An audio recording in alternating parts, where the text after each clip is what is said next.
Thanks for joining me for part 2 of my shipping container build. This is me and Aaron placing the gabion cages to retain the soil.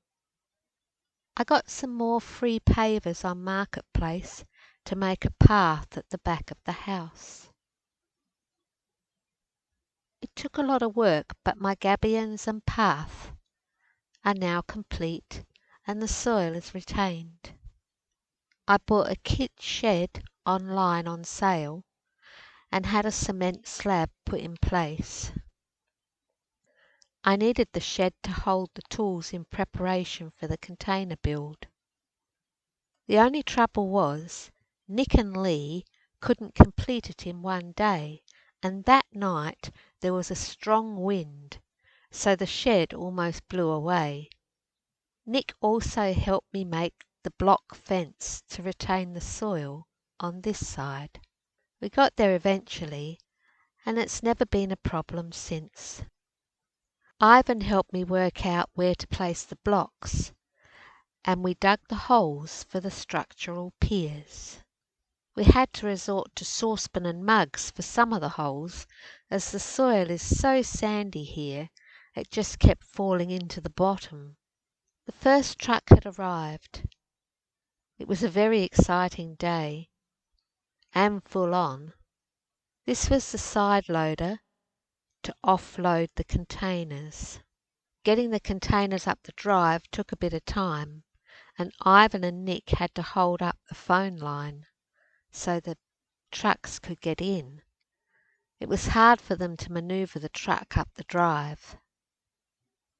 Eventually it was on the drive. The chains were placed on the first container. With all chains in place, we had lift-off, and the first container was positioned.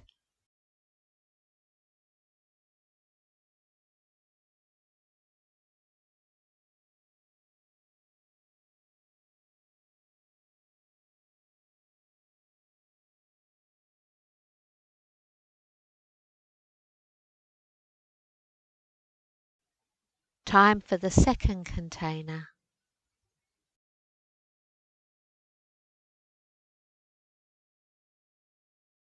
Now there are 2.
Containers seen pictured here together, and the piers have been bolted in place.